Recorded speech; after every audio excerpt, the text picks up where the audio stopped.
Greetings, quiet chroniclers. Tonight we bypass castles and knights to descend into the true abyss of the medieval era. Forget chivalry, imagine a world relentlessly battered by forces far deadlier than any army. We're exploring the plagues, famines, and floods that turned everyday life into a brutal fight for survival.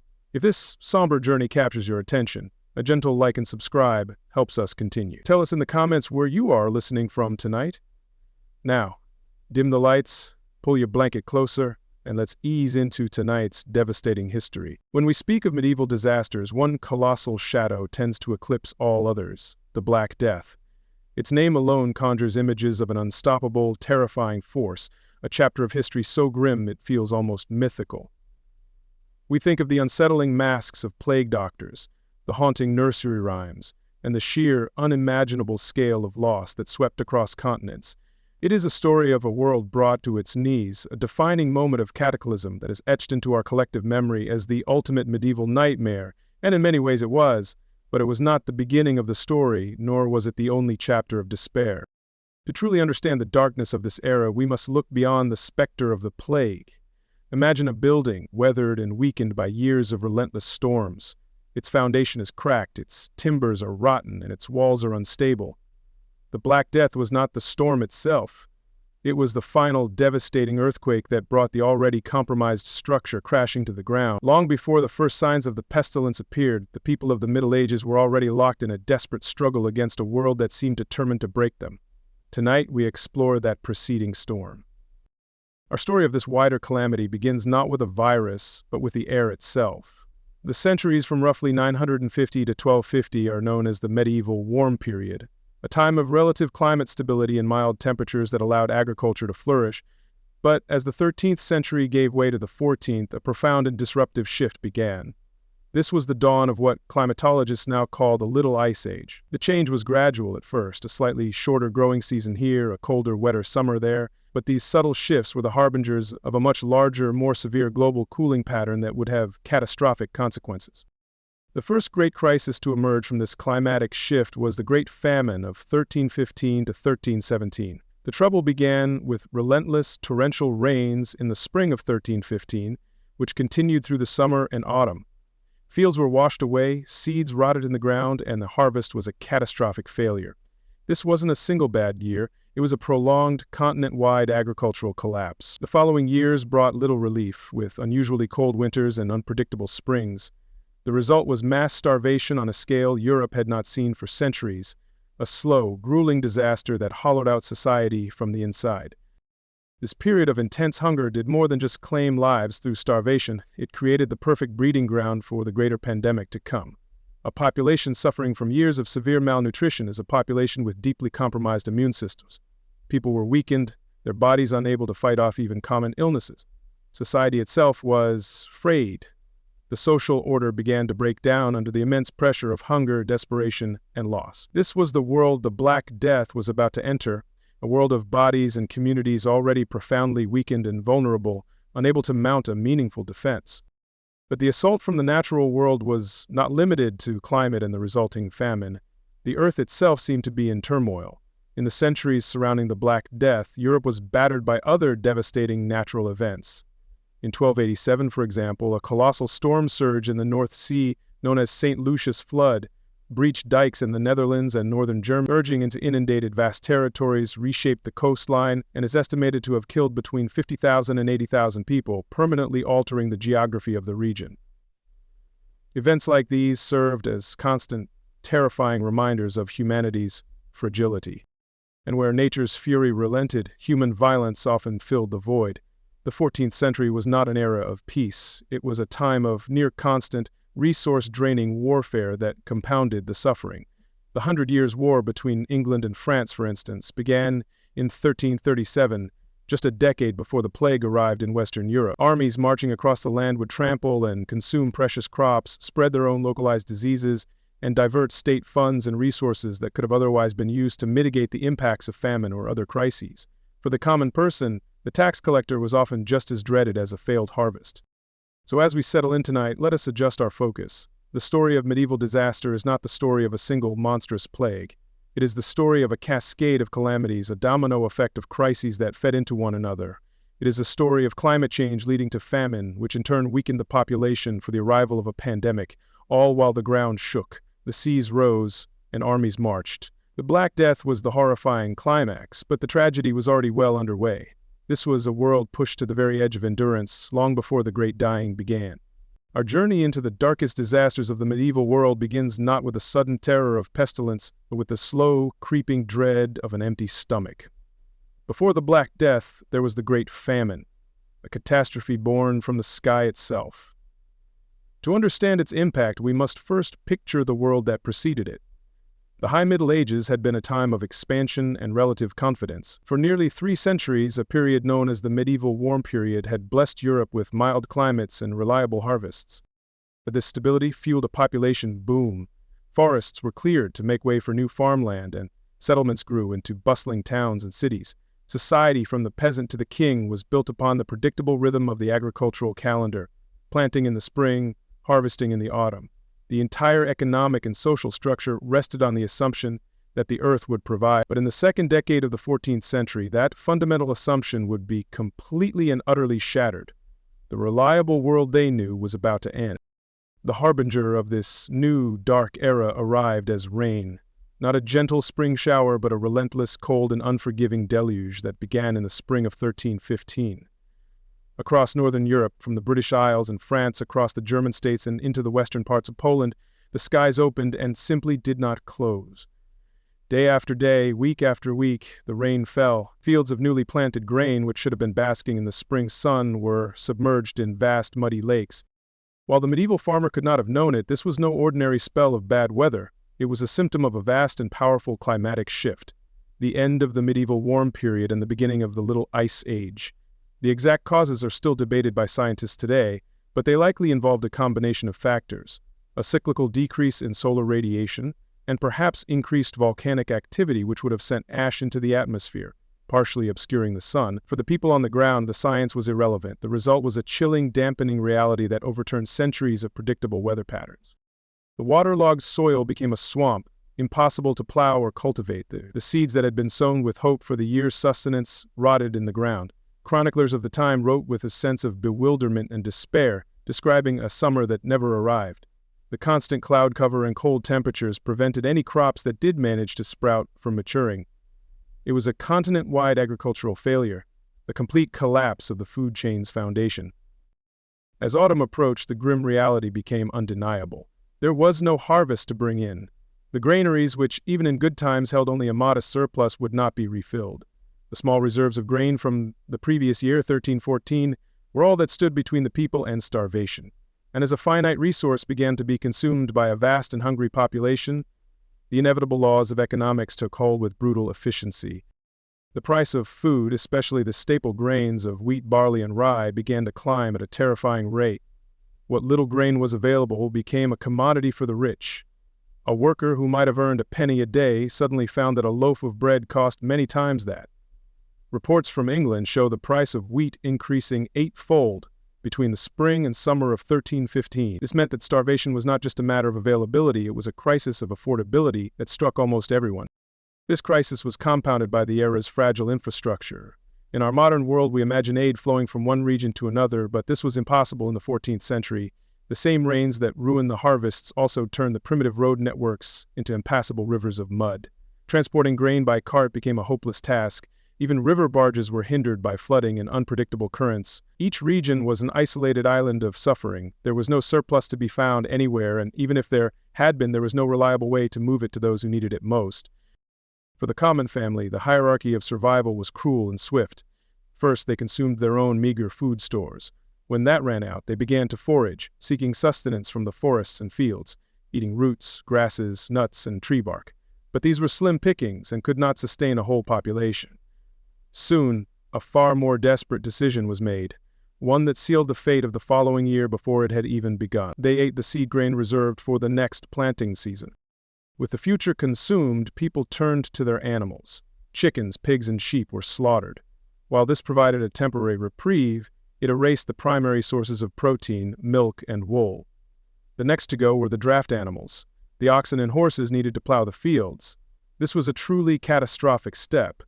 By eating their living tractors, they were ensuring that even if the weather improved, there would be no way to prepare the land for a new crop. It was a conscious sacrifice of any hope for the future just to survive the present.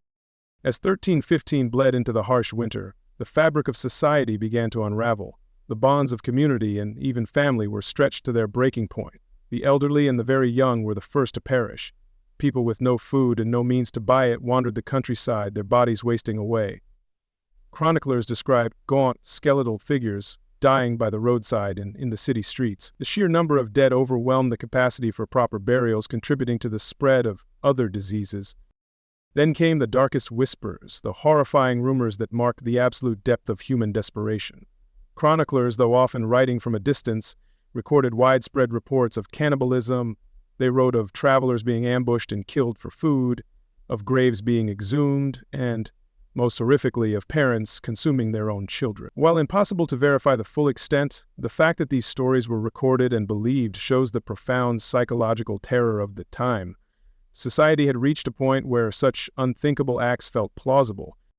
Beyond the physical agony was a deep psychological corrosion. Prolonged starvation induces a state of profound apathy. The will to work, to hope, to even care simply drains away. The world shrinks to the singular, all-consuming quest for the next mouthful of food.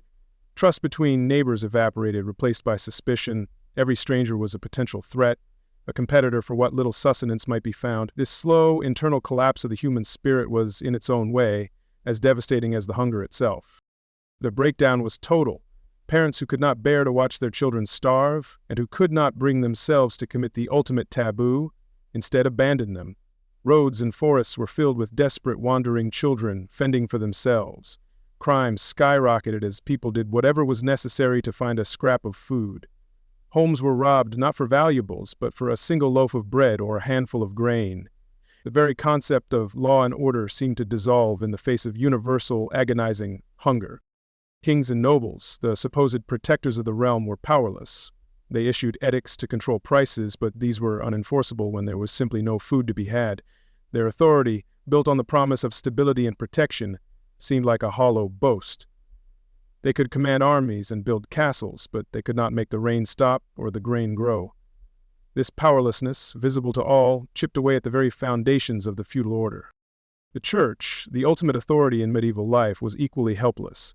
Bishops and priests organized mass prayers, barefoot processions, and the parading of holy relics, all begging for divine intervention. They called upon the populace to fast and repent, framing the famine as God's punishment for their sins. But the prayers went unanswered, and the rains continued to fall. For a society whose entire worldview was based on faith, this divine silence was profoundly unsettling, planting quiet seeds of doubt about the efficacy of the institutions they had always trusted. Tragically, the disaster was not confined to a single year. The spring and summer of 1316 were just as cold and wet as the year before, leading to another catastrophic harvest failure. Any slim hopes for recovery were extinguished. The famine intensified, its grip tightening on a population that had already endured more than a year of relentless starvation. Disease, the constant companion of malnutrition, ran rampant. Dysentery, pneumonia, and typhoid fever swept through the weakened populace. It wasn't until the summer of 1317 that the weather finally returned to its normal patterns, allowing for a successful, though meager, harvest. But the world had been irrevocably changed. It would take years for the food supply to return to a stable level, a process not fully complete until around 1322. The demographic consequences were staggering. It is estimated that in many parts of northern Europe, the Great Famine claimed 10 to 25% of the entire population. Yet the most significant consequence of the Great Famine was not the immediate death toll, but the state in which it left the survivors. It created a ghost generation of people who had endured years of profound malnutrition, particularly those who were children during the crisis. Their growth had been stunted, and their immune systems were likely permanently compromised. Europe's belly was empty, its people were physically weakened, and its social structures were profoundly damaged. It was a world ripe for an even greater catastrophe. The rains of the Great Famine eventually ceased. The sun, a stranger for several years, returned to warm the earth. In the summer of 1317, and more reliably in the years that followed, the fields once again began to yield their harvests. One might imagine a great sigh of relief across the continent, a sense of jubilant survival after years of unspeakable horror. But the end of the starvation was not the end of the suffering. The silence that followed the rains was not one of peace, but of exhaustion. The disaster had now entered a new, quieter, and in many ways, more insidious phase. The true human cost of the famine was not just in the millions who starved, but in the profound vulnerability of those who survived. Years of chronic malnutrition had wrought a terrible, unseen transformation on the population. A body starved is a fortress with its gates left open and its sentries dismissed. The immune system, which relies on a constant supply of proteins and micronutrients to function, had all but collapsed. People were walking ghosts, their bodies having consumed their own muscle and fat reserves, leaving nothing left to fight off the infections that are always present in any society. Into this defenseless landscape swept an army of unseen executioners. These were not new or exotic plagues, but the common, everyday diseases that a healthy population would normally resist. But in the wake of the famine, they became deadly epidemics. Chroniclers of the time speak of great sicknesses and fevers that carried off entire families in the years immediately following the famine, from 1318 to 1325. This was the second wave of the disaster, a quiet but lethal tide that dragged the weakened populace further into the abyss. The most common of these opportunistic killers were respiratory illnesses. The cold, damp conditions of the famine years had already filled people's lungs with moisture, and their weakened bodies could not expel it. What we would now identify as pneumonia, influenza, and bronchitis became rampant killers. A simple cough or cold, an ailment a healthy person might shake off in a week, would now progress relentlessly, filling the lungs with fluid until the victim suffocated. For the elderly, whose defenses were already low, it was a near-certain death sentence. Another specter that haunted the post-famine world was tuberculosis, then known as consumption. This slow, wasting disease thrives in populations weakened by poverty and malnutrition. It preys on compromised immune systems, gradually consuming the body from within. The gaunt, skeletal appearance of famine victims was tragically mirrored in those who succumbed to consumption. It was a disease that settled in for the long term, a constant, draining presence within communities that further sapped their collective strength and vitality for years to come. The gut, the very center of the body's struggle during the famine, became another major battleground. After years of being subjected to diets of bark, roots, leather, and other indigestible materials, the digestive systems of survivors were severely damaged. This made them incredibly susceptible to enteric diseases like dysentery and typhoid fever, spread through contaminated water and food, a constant risk with the breakdown of sanitation. These illnesses caused severe dehydration and nutrient loss, a cruel irony for bodies already desperate for sustenance. The famine's cruelest legacy was perhaps inflicted upon its youngest survivors. Children who had lived through the years of hunger, even if they hadn't starved, were often marked for life. Their physical and cognitive development was permanently stunted. They grew into a generation that was, on average, smaller, weaker, and more susceptible to illness throughout their entire lives. This ghost generation would carry the physical memory of the famine in their very bones, a long-term demographic blow to the strength and resilience of European society. And the dying was not confined to humans. The disaster had so weakened the surviving livestock that they too became vulnerable. In the years following the famine, a devastating epizootic, a widespread animal epidemic, swept through Europe's herds of cattle and sheep. Some chronicles suggest it was rinderpest. This great dying of beasts killed millions of farm animals, the primary source of agricultural power, milk, and wool.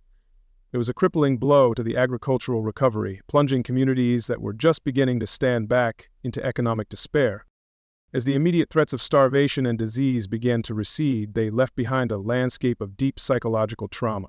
The end of the famine did not bring celebration. It brought a reckoning with what had been done to survive. The moral compromises, the abandonment of kin, the neighbors turned into rivals, and the rumored horrors of cannibalism left deep, festering wounds on the collective psyche. A heavy, gnawing suspicion replaced the bonds of community that had existed before the rains began. This profound sense of despair was often channeled into a crisis of faith. For years, the church had led prayers, marches, and penance, all to no avail. The heavens had remained silent and unforgiving. For many survivors, this raised troubling questions. If God was good and all-powerful, why had he allowed such suffering? This failure of the divine to intervene eroded the absolute authority the church had held for centuries. It fostered a quiet undercurrent of skepticism, fatalism, or in some cases, a turn towards more extreme and superstitious forms of piety. In the absence of a clear reason for their suffering, the human mind often seeks a target for its fear and anger. When prayers failed, blame was often cast upon the most vulnerable and marginalized members of society. Lepers, beggars, and other outsiders became scapegoats, accused of poisoning wells or angering God through their perceived sins. This desperate need to blame someone, anyone, for the incomprehensible catastrophe further frayed social bonds. It was a dark precursor to the waves of persecution that would erupt during the Black Death, a sign that profound societal stress often finds its outlet in cruelty. The social order itself was permanently altered. The authority of the nobility had been exposed as hollow. They had failed to protect their people from the catastrophe, revealing the limits of their power. This led to a subtle but significant shift in the relationship between lord and peasant. The old certainties of the feudal system, a structure based on mutual obligation, had been tested and found wanting. The seeds of future social unrest and peasant revolts were quietly sown in the mud of the famine years. The economic engine of the medieval world, which had been gaining momentum for centuries, did not just stall, it seized. The massive loss of life, both human and animal, created a severe labor shortage, but this did not lead to better conditions for the survivors, as one might expect. The entire system was too broken. Without capital, seed, or healthy workers, the value of land plummeted. Many small farms were simply abandoned, their owners dead or having fled. Entire villages disappeared from the map, becoming lost villages that were slowly reclaimed by nature, their locations now only known to archaeologists. The family unit, the bedrock of medieval society, was fractured. Countless children had been orphaned, left to fend for themselves or to be absorbed into the households of struggling relatives. The trauma of losing parents, children, and siblings left an indelible mark on the survivors.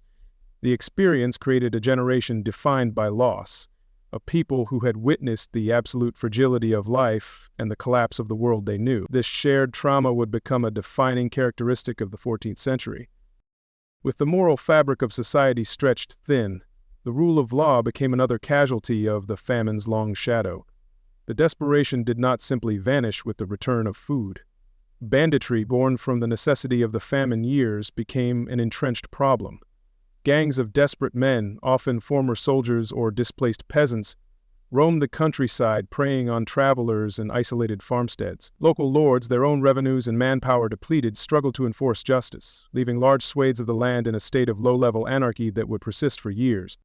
The constant presence of death also changed the culture. There was a notable shift in art and literature toward more morbid and fatalistic themes. The motif of the danse macabre, or dance of death, where skeletons lead people from all walks of life to their grave, began to gain popularity.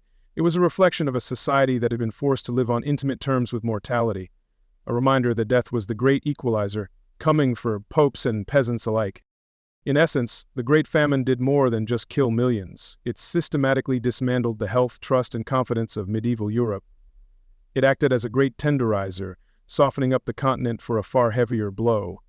The generation that survived the hunger and the sickness that followed was smaller, weaker, poorer, and more jaded than any before it. They were a people scarred inside and out. And so, as Europe slowly and painfully began to rebuild itself from the wreckage of the Great Famine, it was a shadow of its former self. It was a world populated by survivors, but not a world of strength. It was a society haunted by the ghosts of the dead and weakened by the frailness of the living. It was a world utterly, tragically unprepared for the next, and far more terrifying chapter of its ordeal, which was already gathering strength in the distant east. But the world we last explored was one of ghosts. It was a Europe haunted by the memory of the Great Famine, a society weakened by years of hunger, sickness, and despair. The survivors were a generation that had seen the very foundations of their world crack. But the true apocalypse, the cataclysm that would forever be seared into human memory, was yet to come. It was a threat gathering silently in the vast arid steppes of Central Asia, a microscopic killer that was about to begin an unstoppable march across the known world. This agent of death, the bacterium we now know as Yersinia pestis, had lived for centuries in populations of rodents like marmots. But in the 1330s and 1340s, something shifted. It began to spread, moving along the great trade arteries of the Silk Road. Carried by fleas hitching rides on the black rats that infested merchant caravans and ships, the plague crept westward. It was an invisible passenger, moving from oasis to oasis, from trading post to trading post, towards a continent that was utterly unprepared for its arrival. The first major point of contact, the spark that lit the European inferno, occurred in 1346 at the Genoese trading city of Kaffa on the Crimean Peninsula. The city was under siege by a Mongol army, but the besiegers were themselves being ravaged by a mysterious and terrifying illness. In an act of what might be one of history's earliest examples of biological warfare, The Mongol leader ordered the corpses of his plague-ridden soldiers to be catapulted over the city walls. The disease quickly took root inside the besieged city. The siege eventually faltered, and the Genoese were able to escape by sea. But their escape was a tragedy in disguise. Their ships were not just carrying merchants and sailors, they were carrying the plague. The black rats aboard the galleys were infested with infected fleas, and some of the sailors were already incubating the disease. These ships, sailing for the major ports of the Mediterranean, were now floating vessels of doom, unknowingly about to deliver the greatest disaster Europe had ever known directly to its shores. In October of 1347, 12 of these Genoese ships docked at the port of Messina in Sicily. The townspeople were met with a horrifying sight. Most of the sailors aboard were either dead or gravely ill, covered in strange, dark boils. The Sicilian authorities hastily ordered the fleet of death ships out of the harbor, but it was too late. The rats had already scurried ashore, the plague had arrived. From Messina, it would spread with terrifying speed, first through Sicily and then across the strait to the Italian mainland. The disease that the sailors carried came to be known as the bubonic plague, named for its most distinctive and horrifying symptom. The illness would begin with the sudden onset of fever, chills, and extreme weakness. The victim would feel a profound sense of malaise, accompanied by severe aches in the limbs, vomiting, and a disorienting delirium. These initial signs were generic enough to be mistaken for other sicknesses, but what came next was unmistakable and terrifying. Within a day or two of the first symptoms, the telltale buboes would appear. These were agonizingly painful swellings of the lymph nodes, typically in the groin, armpits, or neck, the areas where the flea bites were most common. The buboes would grow rapidly, sometimes to the size of an apple, and their appearance signaled that the body's defenses were being overwhelmed. As the disease progressed, subcutaneous bleeding would cause large patches of skin to turn dark purple and black, likely giving the pandemic its dreadful name, the Black Death. From the appearance of the first bubo, death often followed within a few agonizing days. But this was not the only form the pestilence took. In some victims, the infection would spread from the lymphatic system directly into the lungs. This created a second, even more lethal strain, the pneumonic plague. This form was no longer reliant on the bite of a flea. It became airborne, spreading directly from person to person through infected droplets expelled by coughing. The symptoms were a raging fever and the coughing up of blood-tinged sputum. Its transmission was terrifyingly easy, and its outcome was almost certain. The pneumonic plague was a death sentence with virtually no chance of survival. While the bubonic form had a mortality rate of around 50 to 80%, the pneumonic form was fatal in over 95% of cases, often claiming its victim within a mere 1 or 2 days. A person could be healthy in the morning and dead by nightfall. A third, even rarer form, the septicemic plague, occurred when the bacteria entered the bloodstream directly. This caused overwhelming infection and death within hours, sometimes even before the buboes had a chance to form. From the ports of Italy, the Black Death began its relentless march across the continent. It moved with a speed that seemed supernatural to the medieval mind, traveling along trade routes, rivers, and pilgrim paths. By January of 1348, it had struck Marseille in France and Tunis in North Africa.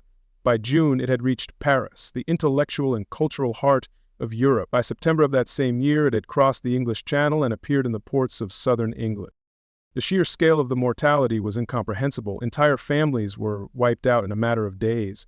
In bustling cities like Florence, so many died so quickly that the living could not keep up with burying the dead. The chronicler Agnolo di Turo wrote of the situation in Siena, "So many died that all believed it was the end of the world." In many cities and regions, it is estimated that between 40 to 60% of the entire population perished in the first wave alone. The world was experiencing a demographic collapse on a scale never seen before or since. Medieval medicine was utterly powerless against this onslaught. Doctors, working from the theory of miasma, the idea that disease was spread by bad air, had no concept of germ theory. Their treatments were useless at best and harmful at worst.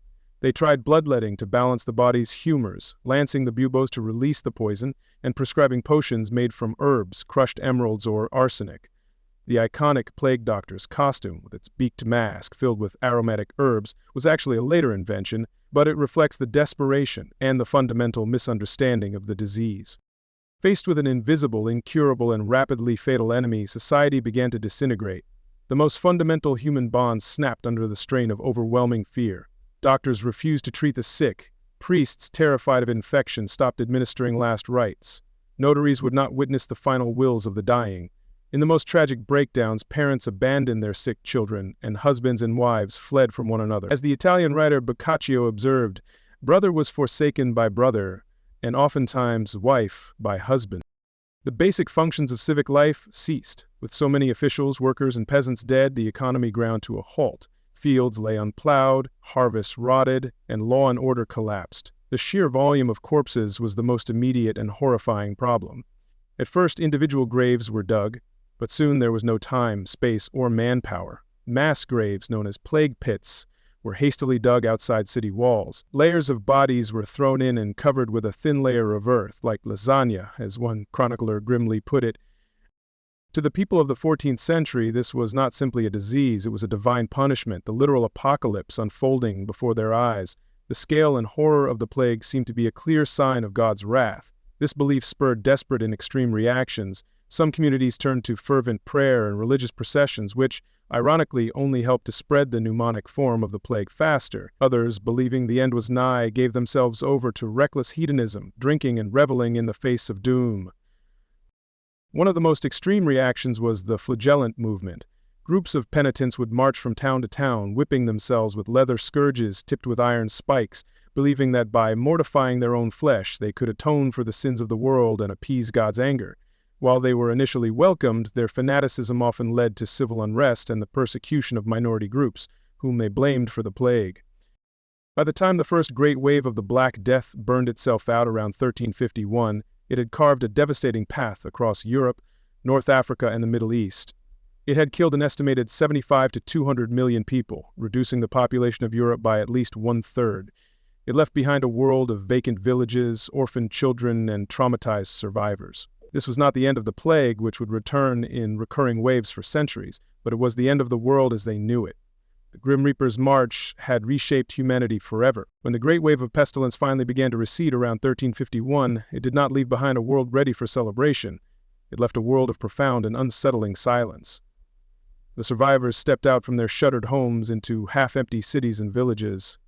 The constant, familiar hum of medieval life, the chatter of the marketplace, the ringing of church bells, the noise of craftsmen in their workshops, had been replaced by a quiet emptiness. This was not the silence of peace, but the silence of absence.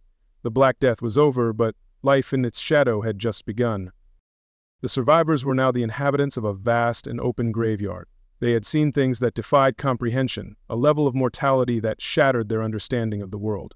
The plague had not just killed an unthinkable number of people, it had torn apart the very fabric of their reality. The old certainties of faith, family, and feudal order had been proven fragile. Now, in the quiet aftermath, those who remained were faced with the monumental task of rebuilding their lives on the ruins of the old world, haunted by the ghosts of everyone they had ever lost. The most immediate and visceral change was in the landscape itself. The rituals of death, so central to medieval life, had collapsed. Before the plague, a person's death was followed by a wake, a church service, and a dignified burial in consecrated ground. The plague made this impossible. The sheer volume of corpses necessitated the creation of mass graves, or plague pits. This loss of individual burial rites was a deep spiritual trauma, a sign that society was so broken it could no longer properly care for its dead, leaving them stacked in anonymous layers. Beyond the cities, the countryside was scarred with abandonment. Countless small villages and hamlets, their populations completely wiped out or reduced to an unsustainable few, were simply deserted. These became known as lost villages, silent monuments to the plague's fury. Fields that had been cultivated for generations grew wild. Homes stood empty, their contents left to rot. A traveler journeying across the land would have encountered an eerie landscape, dotted with these ghost towns where the only sound was the wind blowing through vacant doorways. From this devastation, however, a profound and unexpected economic shift occurred. For centuries, the backbone of the feudal system had been a vast surplus of peasant labor, tying them to the land of their lord. The Black Death completely inverted this dynamic. With as much as half the workforce gone, labor was suddenly a scarce and valuable commodity. For the first time in memory, the surviving peasant held a position of power. This new reality ushered in a quiet revolution. Peasants and artisans could demand higher wages, better working conditions, and greater freedoms. The bonds of serfdom, which tied a worker to a single manor for life, began to dissolve. If a lord refused to meet their demands, peasants could simply leave and find work elsewhere. This newfound mobility and economic power was a direct challenge to the old feudal hierarchy and marked the beginning of its long decline. The demographic collapse echoed beyond the fields and workshops, reaching into the very heart of military strategy. Feudal warfare had long relied on the ability of lords to summon large levies of peasant infantry. Suddenly, there were simply not enough able-bodied men to form these massive armies. This shortage accelerated a shift towards smaller, more professional fighting forces and spurred innovation in labor-saving military technology. The use of gunpowder, particularly cannons for siege warfare, became more attractive as a way to overcome fortifications without the need for thousands of soldiers in a prolonged assault. The psychological impact on the survivors was just as transformative, though it manifested in deeply contradictory ways. Faced with the arbitrary and overwhelming nature of the plague, society fractured into two opposing mindsets. On one side were those who believed the plague was a divine punishment for humanity's sins, leading them to embrace extreme forms of piety in a desperate attempt to appease an angry God. This surge in piety was visible everywhere. Wealthy survivors, riddled with guilt or gratitude, poured their newfound inheritances into the church. They endowed new chapels, paid for endless masses to be said for the souls of the dead, and commissioned religious artwork. Faith became more personal, more intense, and more focused on the individual's relationship with God and the terrifying reality of the afterlife. People were desperate to secure their salvation in a world where death was a constant, looming presence. While lay piety surged, the church as an institution was bleeding from the inside.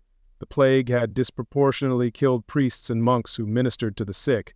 In some dioceses, nearly half the clergy perished. To fill these countless vacancies, the church was forced to rush the ordination of new priests, many of whom were young, ill-educated, and lacked the experience of their predecessors. This decline in the quality and moral standing of the clergy did not go unnoticed by the laity, fostering a growing discontent that would fuel calls for reform in the centuries to come. On the other side of the spectrum were those who drew the opposite conclusion. If life was so fragile and could be snuffed out at any moment without reason, then the only rational response was to live for the moment. The Italian writer Giovanni Boccaccio described this phenomenon in his book The Decameron, noting how many people gave themselves over to hedonism. They feasted, drank, and reveled, spending their money with abandon. Their philosophy was simple: enjoy the pleasures of this life today, for there was no guarantee of a tomorrow. Perhaps the most dramatic expression of post-plague religious fervor was the flagellant movement. These were groups of extreme penitents who marched in long processions from town to town, dressed in hooded robes. As they walked, they would chant prayers and publicly whip themselves with leather scourges, often tipped with sharp iron until their backs were a bloody mess. They believed that by taking on this extreme physical punishment, they could atone for the sins of the world and convince God to lift the plague. For a time, the flagellants were viewed as holy men and were often welcomed by terrified townspeople. However, their movement grew increasingly fanatical. They began to challenge the authority of the church, claiming they had a more direct connection to God. Eventually, Pope Clement VI condemned the movement in 1349, and the flagellants were suppressed as heretics, their fervor a stark reminder of the extreme psychological pressures of the time. This desperate search for meaning in the chaos often took a far darker and more violent turn than public penance.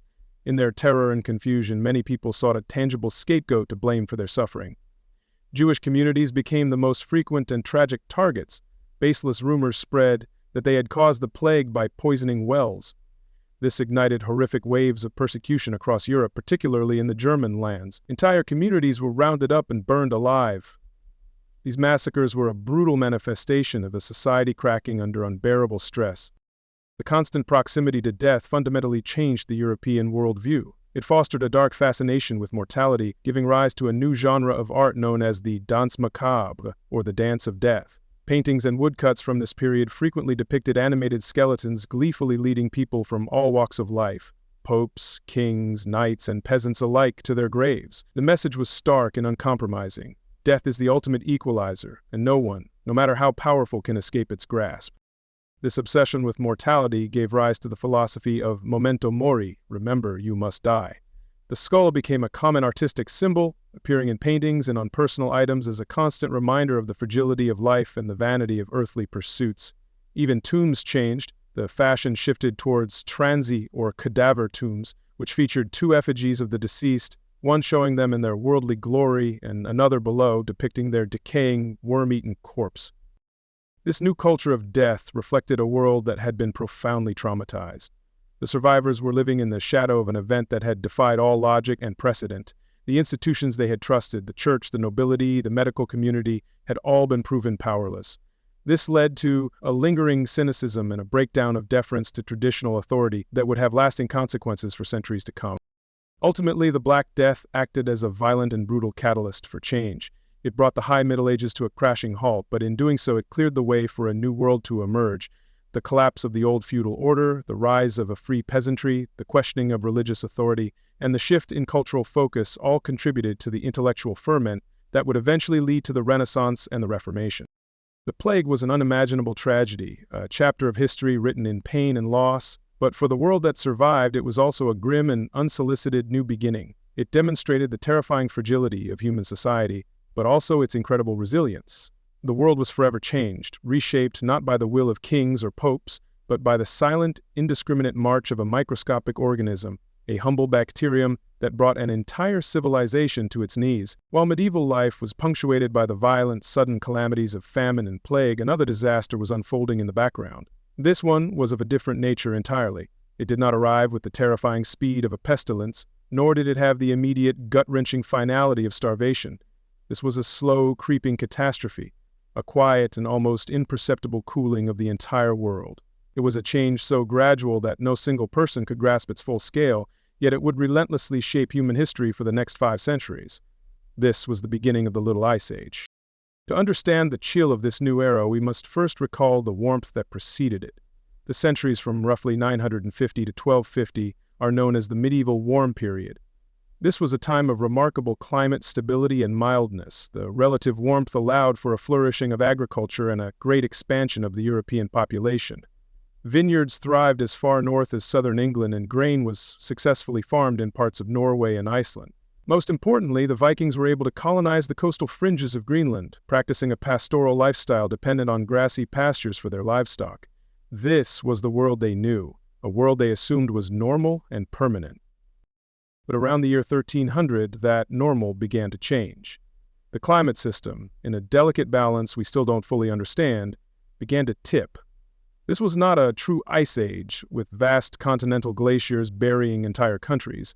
Rather, it was a sustained period of global cooling, a drop in average temperatures of just a degree or two. While that may not sound like much, it was enough to fundamentally alter weather patterns, disrupt ecosystems, and place immense continuous stress on human societies that were completely dependent on the land.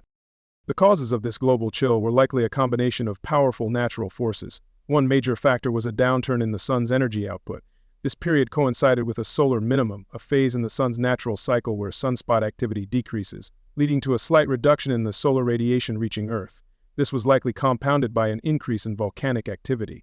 Large eruptions can blast millions of tons of ash and sulfur dioxide into the stratosphere, creating a fine veil that can reflect sunlight back into space, cooling the planet for years at a time. The most direct and immediate impact of this cooling was on the growing season. A small drop in the average yearly temperature translates into a significant shortening of the frost-free period available for agriculture. Spring arrived later and the first killing frosts of autumn came earlier.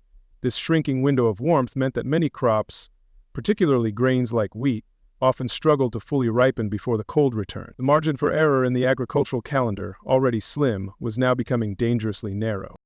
As a result, a slow and steady retreat of agriculture began to occur across northern Europe. The vineyards in England, which had produced respectable wine during the medieval warm period, began to fail and were eventually abandoned altogether. In Scandinavia, the cultivation of grain became increasingly precarious. In Iceland, it ceased entirely. For a society where nearly everyone was a farmer and where food security was already fragile, this persistent climatic pressure was a recipe for disaster. It was a slow-motion agricultural crisis. We have already spoken of the Great Famine of 1315 to 1317. It is crucial to understand that this was not simply a freak occurrence of bad weather. It was, in fact, the first catastrophic symptom of the new climatic reality of the Little Ice Age. The relentless rains and cold summers of those years were a direct consequence of the shifting global weather patterns. The famine was the opening act of this new, colder era, a brutal announcement that the rules of the natural world had changed and that survival was about to become much harder. But the Little Ice Age was about more than just a persistent chill. The cooling of the planet made the entire climate system more volatile and unpredictable.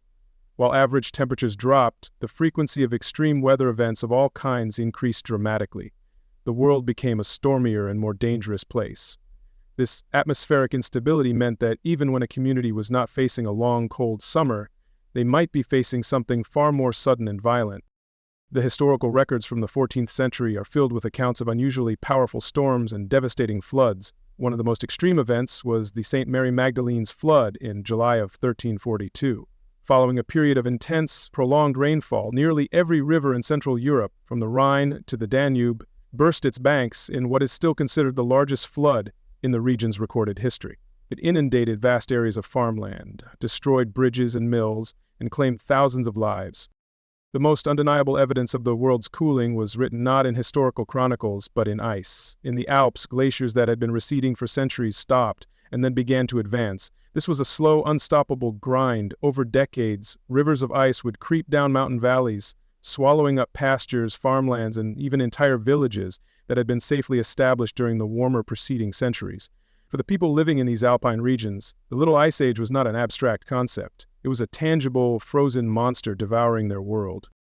This volatility also manifested in other ways. A promising spring could be suddenly and cruelly undone by a late, hard frost that would kill the tender new shoots of grain.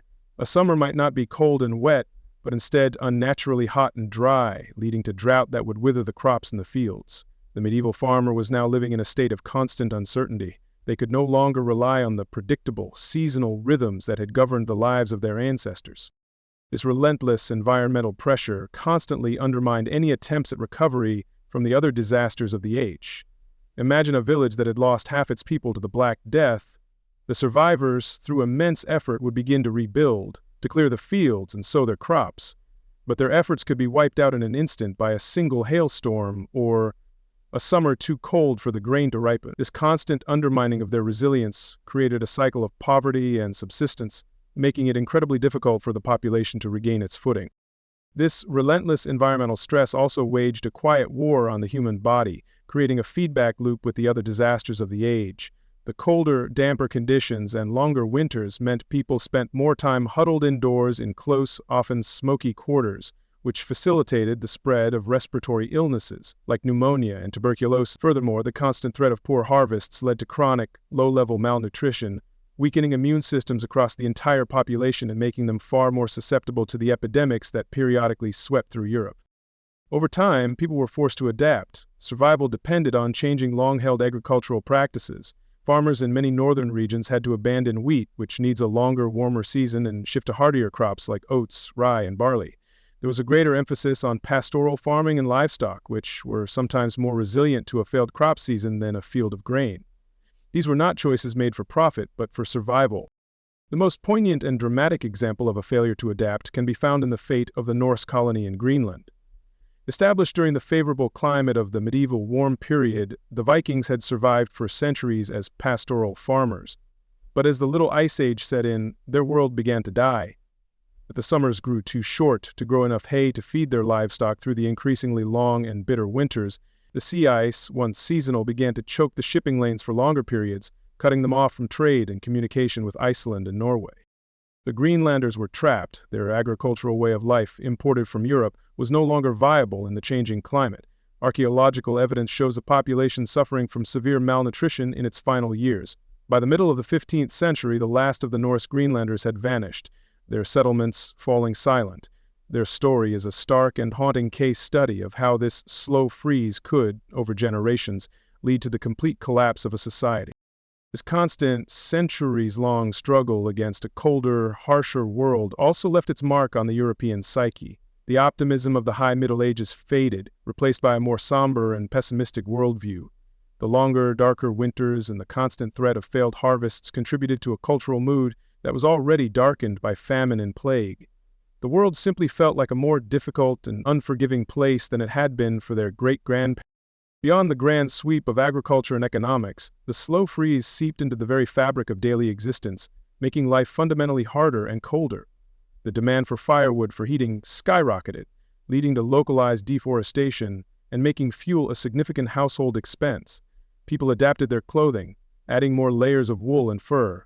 Housing designs slowly began to change, with a greater emphasis on smaller rooms, larger hearths, and anything that might fend off the persistent chill of a world that no longer felt so welcoming. We can see this shift reflected in the art of the period. While the most famous winter landscapes by painters like Peter Bruegel the Elder would come later in the Little Ice Age, the trend began here. Winter, once just a season, took on a larger, more menacing role in the collective imagination. It became a powerful symbol of hardship, death, and the struggle for survival, a physical manifestation of the anxieties that defined the era. The Little Ice Age was the quiet, constant backdrop to the more dramatic disasters of the 14th century, a slow freeze that ensured that even after the plague had passed, the world would remain a cold and difficult place. In an age already reeling from the impersonal fury of nature, from famine, plague, and a cooling climate, humanity turned upon itself, unleashing a disaster that was entirely of its own making. This was a conflict so long and so devastating that it would stretch across the lives of 5 generations. It was a man-made catastrophe of relentless, grinding warfare that bled 2 nations dry and turned the French countryside into a landscape of slaughter. This was the 100 Years' War.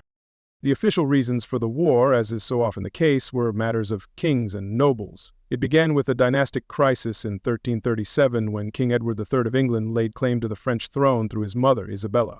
To the highborn, this was a legitimate dispute over inheritance and sovereignty. But for the common peasant in France, the weavers in Flanders, or the archers conscripted in England, the complex genealogies of their rulers were utterly irrelevant. The reality for them was not a matter of thrones and crowns, but of fire, steel, and a century of profound and intimate terror. To understand the true horror of this conflict, we must first set aside modern notions of warfare. The 100 Years' War was not defined by a constant series of grand, decisive battles. Such encounters were incredibly risky, expensive, and often avoided by commanders. The primary military strategy, particularly for the English, was something far more brutal and insidious. It was a tactic designed to attack the very heart of the enemy kingdom, its land, and its people. This strategy was known as the chevauchée. A chevauchée was, in essence, a great and terrible raid. It was not a mission of conquest, but of systematic destruction.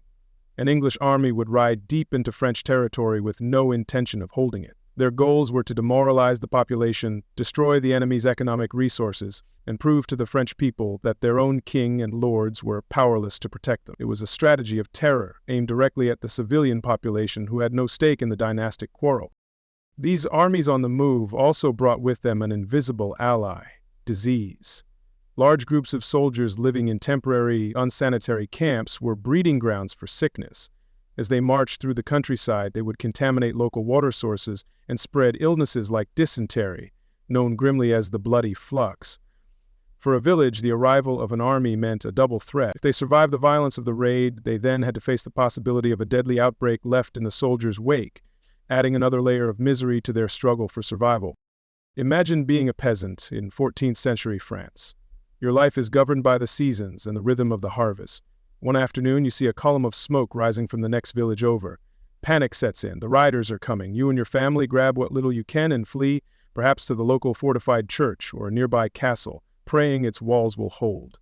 You watch from the battlements as a river of steel and fire flows across your world.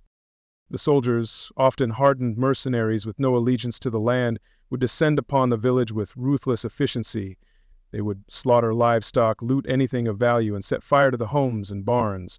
Most devastatingly, they would trample and burn the fields of ripening grain, destroying not only the year's harvest but also the seed for the next. In a single afternoon, a lifetime of work, an entire community's source of sustenance, would be turned to ash and smoke. When the chevauchée finally moved on, the survivors would emerge into a ruined world. Their homes were gone, their animals were dead, and their food supply for the coming winter had been utterly destroyed. The raid created an immediate localized famine. This man-made starvation was a constant feature of the war, a deliberate tool used to weaken the French kingdom from the ground up. For the peasant, the passing of an army was as destructive as a plague of locusts. The destruction often went deeper than just burning homes and crops. The soldiers would deliberately target the essential infrastructure that made community life possible. They would break the stones of the local water mill, making it impossible to grind grain into flour.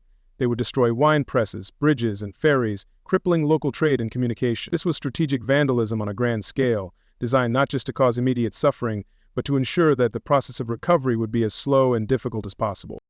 And the suffering did not end when the official armies went home. The 100 Years' War was fought largely with mercenary soldiers, men who fought for pay, not for patriotism.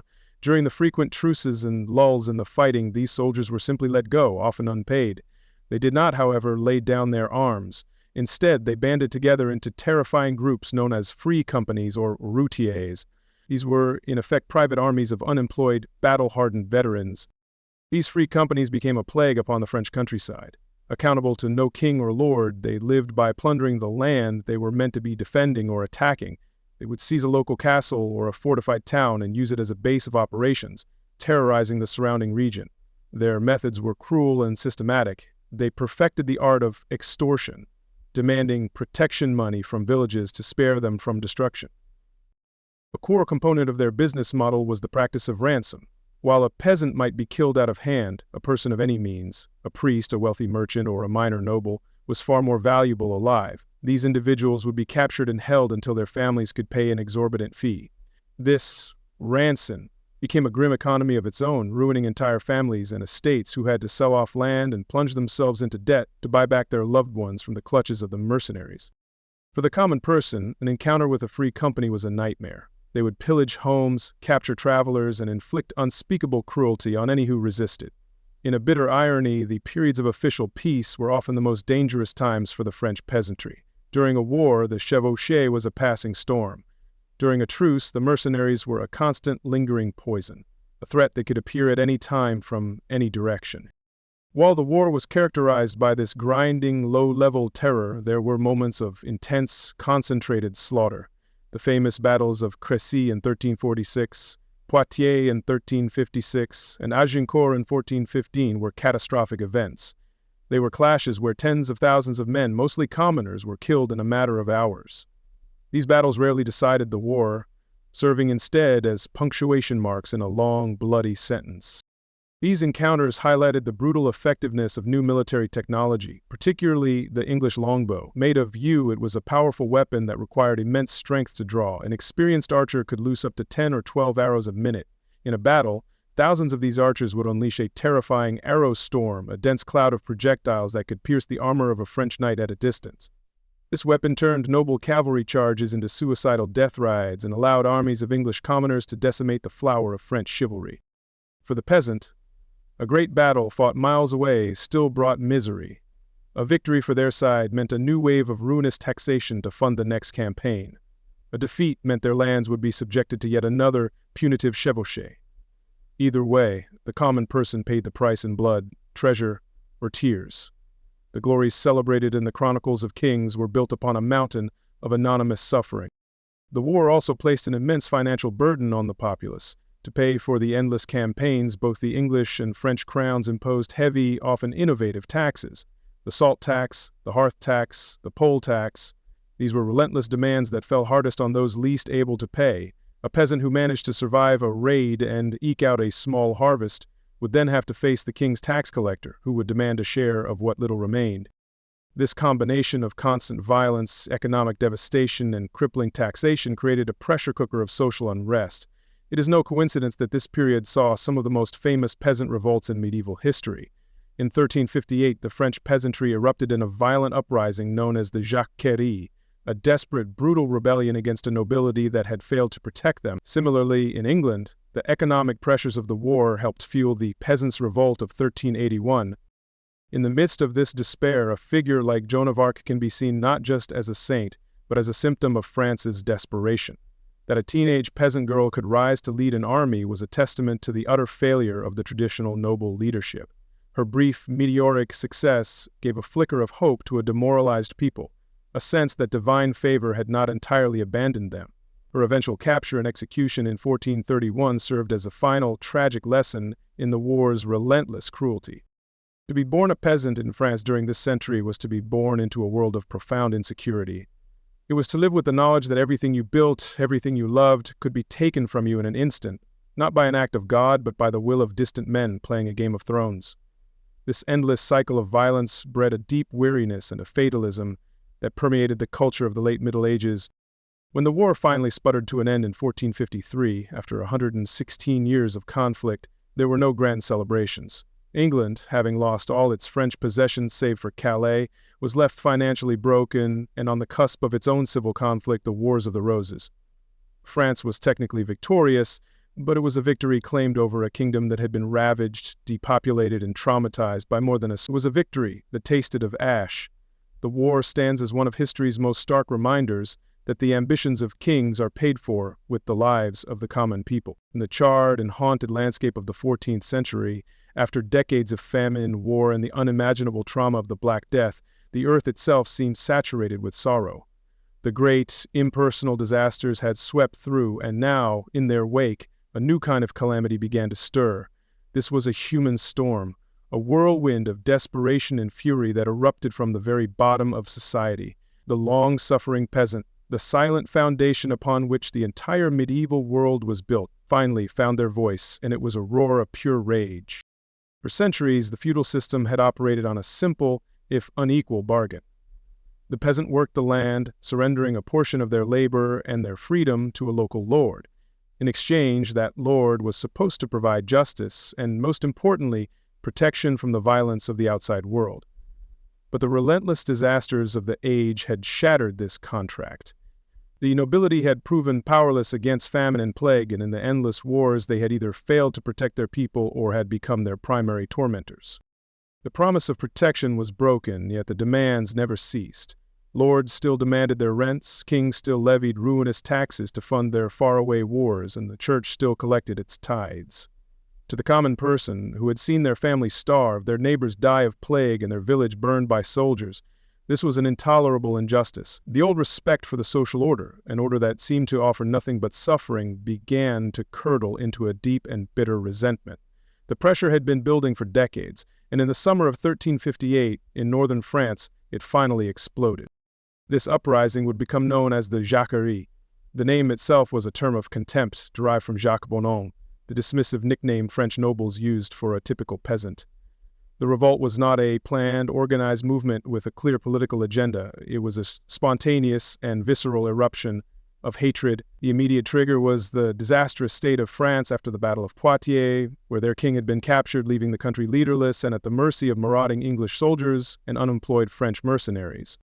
The peasants, pushed beyond the brink by yet another demand for taxes to fund the defense of the realm, a defense that had utterly failed them, turned their fury on the most visible symbols of their oppression, the local nobility. Bands of peasants, armed with farm implements and makeshift weapons, descended upon the castles and manors that dotted the countryside. Their actions were not aimed at political reform. They were acts of violent, personal revenge against a class they felt had betrayed them. The chronicles of the time, mostly written by nobles and clerics, paint a horrifying picture of the Jacquerie's violence. They describe castles being stormed, their noble inhabitants, men, women, and children, being brutally killed, and their homes burned to the ground. For a few weeks, a wave of terror swept through the French aristocracy. While the chroniclers' accounts are likely exaggerated, they reflect the sheer shock and fear of the ruling class that the simple jacks they had so long exploited had risen up against them with such ferocity. The reaction of the nobility was swift, unified, and utterly merciless. Terrified by the uprising, the fractured French aristocracy, including figures like Charles the Bad, King of Navarre, put aside their own rivalries to crush the rebellion. They raised armies and fell upon the peasant bands who were no match for trained armored knights. The suppression was a bloodbath. Thousands of peasants were slaughtered without trial, some burned alive in the very churches where they sought refuge. The ferocity of the nobles' response can be understood not just as an act of revenge, but as one of profound existential terror. The Jacquerie overturned the natural order of the world as they saw it, the three estates of those who pray, those who fight, and those who work. For the peasants, to violently reject their place was to challenge God's own design. The extreme theatrical cruelty of the suppression was intended as a horrific lesson, a way to reimpose a shattered sense of order and to show that any attempt to defy this hierarchy would be met with annihilation. 23 years later, in 1381, a similar storm broke across the Channel in England. The English Peasants Revolt, however, was different. It was more organized, had clearer leaders, and was fueled by a more complex mix of economic and social grievances. The Black Death had created a severe labor shortage in England, giving surviving peasants more bargaining power. In response, the landowners, with the help of the king, passed laws like the Statute of Laborers to artificially suppress wages and limit the freedom of workers, creating huge resentment. While we call them peasant revolts, it is crucial to remember that the unrest was not confined to the fields and farmlands. The English revolt drew immense power from the towns and from London itself. Urban artisans, small merchants, and wage laborers had their own grievances with the ruling elites.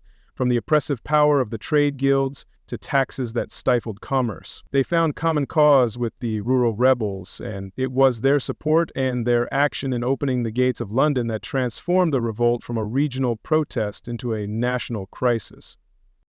The final spark was the imposition of a series of deeply unpopular poll taxes. This was a flat tax levied on every adult, regardless of their income, designed to pay for the costly and failing war against France. For the common laborer, this tax was a crippling burden and a bitter injustice. In the summer of 1381, when a tax collector in the county of Essex tried to collect the third poll tax in 4 years, he was met with violent resistance. The rebellion had begun. Unlike the Jacquerie, this revolt had charismatic leaders who gave voice to the peasants' anger. A man named Wat Tyler emerged as the military commander, and a radical priest named John Ball articulated the movement's revolutionary ideology. For years, Ball had been preaching a form of Christian social equality that was deeply threatening to the established order. His famous sermon, which posed the question, "When Adam delved and Eve span, who was then the gentleman?" directly challenged the entire basis of the feudal class system. In an age without printing presses or widespread literacy, the rebellions spread like wildfire, carried on the wind of rumor and word of mouth. The story of a village successfully chasing off a tax collector would travel down the road to the next, emboldening others to do the same. Itinerant preachers like John Ball acted as living messengers, carrying revolutionary ideas from town to town. This informal network created a shared sense of purpose and possibility, allowing a local dispute to rapidly escalate into a mass movement. The rebels' demands were far more specific and radical than those of their French counterparts. They called for the complete abolition of serfdom, the repeal of the hated labor laws, the end of the poll tax, and the seizure of the church's vast wealth. Buoyed by these powerful ideas, an enormous army of peasants and artisans from Kent and Essex marched on London, their numbers swelling as they went. Their discipline and organization shocked the ruling class. Once in London, the rebels' fury was unleashed. They opened the city's prisons, burned the palace of the king's unpopular uncle John of Gaunt, and hunted down and executed officials they held responsible for their suffering, including the Archbishop of Canterbury and the king's treasurer. For a few days, the peasant army held the capital and the government in its grip. The young King Richard II, only 14 years old, was forced to meet with them directly. At a tense meeting at a place called Smithfield, the rebel leader Wat Tyler presented his demands to the king. But during the negotiations, an altercation broke out and Tyler was struck down and killed by the mayor of London. Seeing their leader fall, the rebel crowd grew agitated. In a moment of incredible bravery and cunning, the boy king rode forward alone, shouting, "Sirs, will you shoot your king? I am your captain. Follow me." He managed to lead the stunned crowd away from the scene, promising to grant their petitions. It was a brilliant deception. Once the rebel armies had been placated by the king's false promises and had begun to disperse from London, the royal government unleashed its retribution. The charters of freedom were revoked, and commissions were sent into the countryside to hunt down and execute the other leaders of the revolt, including John Ball. The suppression was as brutal as it had been in France, a stark reassertion of noble power. In the immediate aftermath, both the Jacquerie and the English Peasants Revolt were catastrophic failures. Their leaders were killed, their followers were massacred, and the oppressive systems they fought against remained firmly in place. They were a testament to the raw desperation of the medieval peasant, but also to the terrifying power that the state and the aristocracy could wield to maintain control. Yet, despite their brutal suppression, these revolts sent a shockwave through the European ruling class. They revealed the deep well of fury simmering beneath the surface of society, and demonstrated that there was in fact a breaking point, beyond which the commons would not be pushed.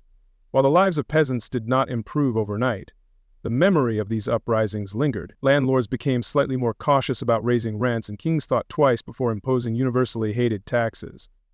The revolts were a bloody and tragic chapter in the long, slow, and arduous journey towards a more just and equitable society. They were the desperate cry of a people who had nothing left to lose. In our journey through the darkest disasters of the medieval world, we have witnessed calamities of the body and the earth. We have seen famine, pestilence, war, and the slow, chilling grip of a changing climate. But now, we turn to a disaster of the soul, a crisis that struck not at the peasant's field or the soldier's body, but at the very heart of their certainty and faith. This was the time when the bedrock of spiritual authority cracked, leaving all of Christendom in a state of profound and terrifying confusion. This was the Great Western Schism. To understand how the Church, the most powerful and unifying institution in medieval Europe, could break in two, we must first look back to the decades before the crisis. For nearly 70 years, from 1309 to 1377, the popes had abandoned the city of Rome. In a period known as the Avignon Papacy, the papal court had resided in Avignon, France, under the strong influence of the French crown. To many outside of France, this Babylonian captivity of the papacy had already damaged the pope's image as a universal, impartial shepherd. In 1377, Pope Gregory XI, urged by figures like Catherine of Siena, made the momentous decision to return the papacy to Rome. It was meant to be a moment of renewal, a restoration of the Church's authority. But when Gregory died just a year later, in 1378, his noble intention inadvertently set the stage for a catastrophe. The city of Rome, having tasted the prestige and profit of hosting the Pope once more, was desperate not to lose it again. As the cardinals gathered in Rome to elect a new pope, the atmosphere was thick with tension and menace. The Roman people surrounded the Vatican, their chants and threats echoing through the halls. They demanded a Roman, or at least an Italian pope, one who would not flee back to the comforts of Avignon. Under this immense pressure, the cardinals elected an Italian archbishop, who took the name Pope Urban VI. Urban meaning born. At first, it seemed the crisis was averted, but Urban VI soon proved to be a difficult and volatile man. He was determined to reform the church, but his methods were abrasive, arrogant, and insulting. He publicly berated the cardinals, who were accustomed to a life of luxury and influence, accusing them of corruption and greed. His righteous fury quickly alienated the very men who had placed him on the papal throne. Just a few months after the election, the French cardinals, who formed a majority of the college, fled from Rome. They gathered in the city of Anagni and issued a stunning declaration. They claimed that the election of Urban VI was invalid because they had voted under duress, in fear for their lives from the Roman mob. They declared the papal throne to be vacant. Then they proceeded to elect one of their own, a French cardinal who took the name Clement Sivon. The schism had begun. Clement VII eventually made his way back to Avignon, where he set up his own papal court. Now, Christendom was faced with an unthinkable reality: two popes, two vicars of Christ, two men claiming to hold the keys to the kingdom of heaven. This was not merely a theological debate for scholars. It was a crisis that split Europe down the middle, forcing every king, every prince, and every bishop to choose a side. The battle lines were drawn largely along political loyalties. France, its allies Scotland and Castile, and the kingdoms of southern Italy supported the French pope in Avignon. England, locked in the Hundred Years War with France, naturally took the opposite side, supporting the Italian pope in Rome.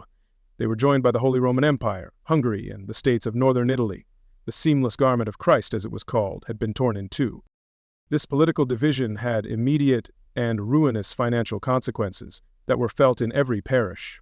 Suddenly, there were two papal courts to support, each with its own lavish bureaucracy, its own cardinals to maintain, and its own armies to fund for campaigns against its rival.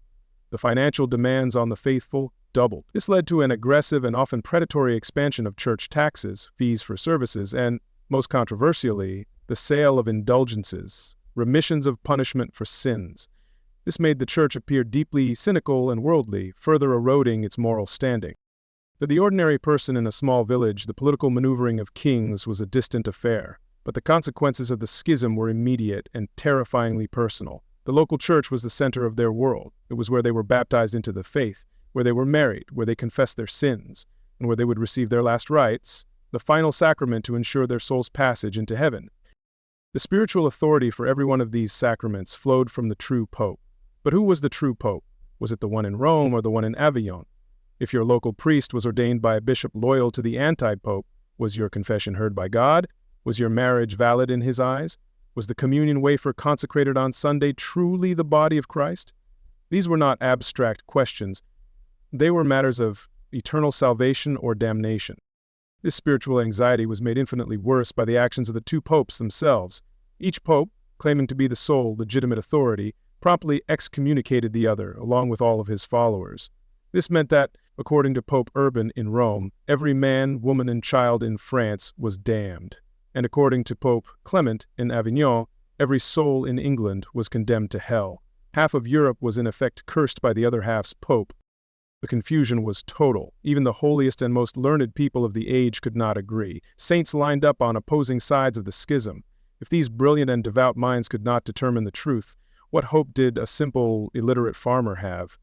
For many, it felt as though the world had been spiritually abandoned. Faced with this intractable crisis, a new and radical idea began to gain traction among theologians and canon lawyers: conciliarism. This was the theory that the ultimate authority in the Church did not rest with the Pope, but with a general council representing all the faithful of Christendom. A council, they argued, could judge and even depose a pope if he were a heretic or had brought scandal upon the Church. This was a direct challenge to the principle of papal monarchy that had been developed over centuries, and it offered the only viable path out of the crisis. The great universities of Europe, the intellectual heart of Christendom, became the primary battlegrounds where these theories were forged and debated. Scholars at the University of Paris, in particular, took the lead in developing the arguments for the conciliar movement. This intense intellectual effort, born of desperation, forced a generation of thinkers to question the very nature of power and authority within the Church, creating a body of literature and a precedent that would have profound consequences long after the schism itself was healed. In a desperate attempt to put these new ideas into practice, a group of cardinals from both sides convened a great council in the city of Pisa in 1409. Their plan was logical: depose both of the rival popes and elect a new, single pontiff whom all could rally around. They proceeded with their plan, electing a third pope, Alexander VI, but the popes in Rome and Avignon simply refused to recognize the council's authority and would not abdicate. The result was a complete fiasco. Instead of solving the problem of two popes, the Church now had three. The spectacle of three men, each claiming to be the one true vicar of Christ, each with his own court, his own cardinals, and his own tax collectors, brought the prestige of the papacy to an all-time low. The Church looked less like a divine institution and more like a political machine, mired in greed, ambition, and human failing. The crisis had become an absurdity, a tragic comedy playing out on the European stage. It was not until the Council of Constance, which convened in 1414, that a real solution began to emerge. Backed by the authority of the Holy Roman Emperor, this council was larger and had more political power than the one at Pisa. Over the course of 4 years, through complex negotiations, political pressure, and theological debate, the council managed to secure the resignation or deposition of all three rival popes. In 1417, the cardinals gathered at Constance finally elected a single, universally accepted pope, Martin the Great. The Great Western Schism was over. After nearly 40 years of division and confusion, the Church was once again united under one head. But the scars of the conflict would run deep and last for centuries. The schism had shattered the image of the papacy as an infallible, monolithic authority. It had shown that the highest office in Christendom could be subject to human error and political infighting. This crisis planted profound seeds of doubt and a desire for reform throughout Europe. It had proven that a council could be superior to a pope, an idea that would never fully go away, and it had fostered a deep spiritual hunger among the laity for a more personal, direct relationship with God, one that was not dependent on a corrupt and fractured institution. The schism was a disaster of the soul, and its aftershocks would contribute to the even greater religious upheaval that was waiting just over the horizon, the Protestant Reformation. For over 1,000 years, she had stood as a bastion of Christendom, the capital of the Roman Empire in the East. Her name was Constantinople, and her legendary walls had repelled countless sieges by Avars, Arabs, and Rus. She was the second Rome, the queen of cities, a place of immense wealth, profound faith, and deep history. But by the middle of the 15th century, the great city was a ghost of its former self, a dying ember, and a new formidable power was rising in the East, determined to extinguish that ember forever. The Byzantine Empire, which had once stretched from Italy to Egypt, had shriveled over the centuries. It was now little more than the city of Constantinople itself, along with a few territories in Greece. The city's population had dwindled, and its magnificent forums and palaces stood in crumbling splendor, yet its symbolic power remained immense. It was a living link to the age of Caesar and Augustus and the spiritual heart of Orthodox Christianity. The great church of Hagia Sophia, the Church of Holy Wisdom, was a wonder of the world. This weakened but legendary prize caught the eye of the new Ottoman Sultan, a young, brilliant, and fiercely ambitious man named Mehmed II. Ascending to the throne in 1451, Mehmed was obsessed with a single goal: the conquest of Constantinople. To him, it was not just a strategic necessity that would unite his empire's territories in Anatolia and the Balkans. It was the fulfillment of an Islamic prophecy and the ultimate symbol of his power. He would be known as Mehmed the Conqueror. In the spring of 1453, the Sultan's ambition took shape outside the city's ancient land walls. He assembled one of the largest armies the world had ever seen, numbering perhaps 80,000 regular soldiers, including his elite Janissary infantry, along with thousands of irregulars. A massive fleet of over 100 ships blockaded the city from the sea. The final siege of Constantinople was about to begin. Inside the city, the scene was one of grim desperation. The last Byzantine emperor, Constantine XI Palaeologos, could muster no more than 7,000 soldiers to defend nearly 14 miles of walls. His pleas for aid from the Christian kingdoms of Western Europe had been met largely with indifference or empty promises. The old wounds from the Great Schism and the brutal sacking of Constantinople by Western Crusaders in 1204 had never fully healed. However, a small but vital contingent of foreign soldiers did come to the city's aid. At their head was a professional soldier from Genoa, a man named Giovanni Giustiniani Longo, who brought with him 2 ships and 700 heavily armored troops. Giustiniani's expertise in siege warfare made him an invaluable commander, and the emperor entrusted him with the defense of the most critical sections of the land walls. The siege was not just a clash of armies, but a duel between 2 leaders who embodied their respective worlds. Mehmed was young, energetic, and filled with the certainty of a new and expanding power. He meticulously studied past sieges of the city, learning from their failures. Constantine XI, on the other hand, was a tragic figure, a weary emperor of a dying civilization. He was bound by the immense weight of 1,000 years of history, tasked with the impossible duty of defending a sacred trust against overwhelming odds. It was a contest between ambition and endurance. But Mehmed possessed a weapon that would change the nature of siege warfare forever, a tool specifically designed to shatter the legendary defenses of Constantinople. He had commissioned a Hungarian engineer named Orban to construct a series of enormous cannons. The largest of these, sometimes called the Great Bombard, was a monstrous bronze cannon that could fire a 1,200-pound stone ball over a mile. The Theodosian walls, the pride of the city, had been built 1,000 years earlier to withstand catapults and battering rams, not gunpowder. In early April, the siege began in earnest. The thunder of the great cannons echoed across the plains, a constant, terrifying roar that shook the very foundations of the city. Day after day, the massive stone balls pounded against the ancient walls, chipping away at the stones and towers that had protected the city for a millennium. For the defenders, the bombardment was a physical and psychological ordeal, a relentless assault that offered no moment of peace. Despite the terrifying power of the cannons, the defense was surprisingly effective. The old walls, though damaged, were incredibly thick and resilient. Under the command of Giustiniani, the small garrison of Byzantines and Italians worked tirelessly. During the day, they would fight off Ottoman attacks. At night, under the cover of darkness, they would swarm the breaches, frantically repairing the damage with barrels of earth, stones, and timber before the bombardment began again at sunrise. For several weeks, the defenders managed to hold on, their courage and ingenuity defying the overwhelming odds. Their spirits were briefly lifted when 4 ships, 3 from Genoa and 1 from the emperor himself, managed to fight their way through the entire Ottoman fleet, breaking the naval blockade and bringing much-needed supplies and men into the city. It was a small victory, but it was a powerful symbol of defiance. While the land walls bore the brunt of the assault, a desperate struggle was also taking place at sea. Here, the small Byzantine fleet deployed its most feared and ancient weapon, Greek fire. This was a mysterious incendiary substance, a closely guarded state secret whose formula has been lost to time. It was projected from siphons mounted on the prows of their ships and had the terrifying property of being able to burn on water. The sight of this liquid flame engulfing Ottoman ships was a huge morale booster for the defenders, but they had too few ships and too little of the substance to make a decisive difference against the vast enemy fleet. Mehmed, frustrated by the slow progress, conceived of a truly audacious plan. The entrance to the city's main harbor, the Golden Horn, was blocked by a massive iron chain preventing the Ottoman fleet from attacking the weaker seawalls. To bypass it, Mehmed ordered his ships to be dragged overland. His engineers built a roadway of greased logs, and over a single night, his men hauled dozens of smaller warships over a hill and into the waters of the Golden Horn. For the defenders, waking to see the Sultan's fleet now sitting in their protected harbor was a devastating blow. They were now forced to spread their already thin forces even further, to man the long stretch of sea walls they had thought were safe. The siege had entered a new and more desperate phase. The city was now completely surrounded, its defenders stretched to their absolute limit.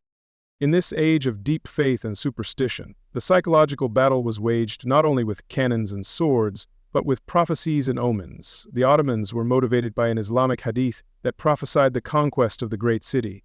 The Byzantines, meanwhile, were haunted by their own dark prophecies. One ancient prediction stated that the city would fall when an emperor named Constantine, son of a Helena, sat on the throne, a chilling mirror of the city's founder, Constantine the Great, and his mother, Saint Helena. In the final days, a lunar eclipse and an unnerving thick fog were seen as terrible signs that God had abandoned them. After 53 days of relentless siege, it was clear the end was near. The walls were crumbling, the defenders were exhausted and depleted, and their inspirational commander, Justiniani, had been mortally wounded by a cannon shot. In the final hours, as the Ottoman army prepared for its final grand assault, a remarkable and poignant scene unfolded within the city. On the last night of the Byzantine Empire, the people of Constantinople, Orthodox and Catholic, Byzantine and Italian, put aside their religious differences and gathered together in the magnificent Hagia Sophia. The Emperor Constantine walked among his people asking for their forgiveness for any failings. A final Christian liturgy was held, a moment of solemn unity in the face of annihilation. Afterwards, the emperor and his soldiers returned to the walls to meet their fate. Just before dawn, on the 29th of May, 1453, the final assault began. Waves of Ottoman soldiers threw themselves at the walls. The exhausted defenders fought with desperate courage, but the sheer number of attackers was overwhelming. The elite janissaries finally punched through a section of the wall, and the city's defense collapsed. The emperor, Constantine XI, reportedly threw off his imperial regalia and charged into the flood of invading soldiers, dying anonymously with his men. As was the custom of the time, the city was given over to the victorious army for 3 days of plunder. The remaining inhabitants were either killed or rounded up to be sold into slavery. Priceless treasures and ancient manuscripts were lost or destroyed. The great church of Hagia Sophia, which had been the heart of Orthodox Christianity for 900 years, was stripped of its relics, and on the very first day, Mehmed the Conqueror entered the building and ordered it to be converted into a mosque. The news of Constantinople's fall sent a shockwave of horror across Western Europe. The city had been a symbol, a bastion that many believed was eternal. Its fall to an Ottoman sultan was seen as a catastrophic blow to Christendom, a dark omen that all of Europe might be next. For many, it felt like a divine punishment, a sign that God had abandoned his people. The fall of Constantinople marked the definitive end of the Roman Empire, a story that had lasted for over 2,000 years. It was the violent, tragic end of an era and the beginning of a new and uncertain world. The first great wave of the Black Death, which swept across Europe between 1346 and 1351, was a cataclysm of such unimaginable scale that it felt like the end of days. For the shell-shocked survivors who emerged into a silent, half-empty world, it would have been easy to believe they had endured a singular apocalyptic judgment from God. They had witnessed the Great Dying, and now, surely, the task was to rebuild. They were tragically mistaken. The plague was not a singular event. It was the beginning of a new and terrifying relationship between humanity and disease, a cycle of death that would define life for centuries to come. The monster had not been slain, it had merely retreated into the shadows. The bacterium Yersinia pestis had established a permanent reservoir within Europe's rodent populations. This meant that the plague was no longer an invader from a distant land. It was now an endemic disease, a permanent resident lurking in the corners of their world, waiting to emerge again. And it did not wait long. In 1361, just a decade after the first wave had subsided, the plague returned. This outbreak, known as the Second Pestilence, was in some ways even more cruel than the first. It disproportionately affected the young, those who had been born after 1351 and had no acquired immunity from surviving the initial onslaught. This second wave was so devastating to the new generation that it earned the dreadful Latin name Pestis Puerorum, the plague of children. The relentless targeting of the young had a devastating and hollowing effect on the very structure of the family. It created a world of profound demographic instability. Parents who had survived the first plague often had to endure the horror of watching all of their children die in the second. This led to a society with a fractured sense of continuity, where family lines were extinguished, and the emotional landscape was one of serial bereavement. The traditional family unit, the bedrock of society, was rendered fragile and impermanent by the plague's recurring, cruel logic. This outbreak shattered any illusion that the Great Dying was a one-time event. It was a horrific confirmation that the plague was here to stay. It also dealt a devastating blow to the demographic recovery that was just beginning. The very children who were meant to repopulate the empty villages and rebuild the workforce were stolen away, resetting the clock on any potential return to normalcy. The world, it seemed, would not be allowed to heal. After this second major outbreak, the plague settled into a grim and terrifying rhythm. It would return in waves, striking somewhere in Europe roughly every 10 to 20 years. The years 1369, 1374, 1390, and 1400 all saw significant new outbreaks.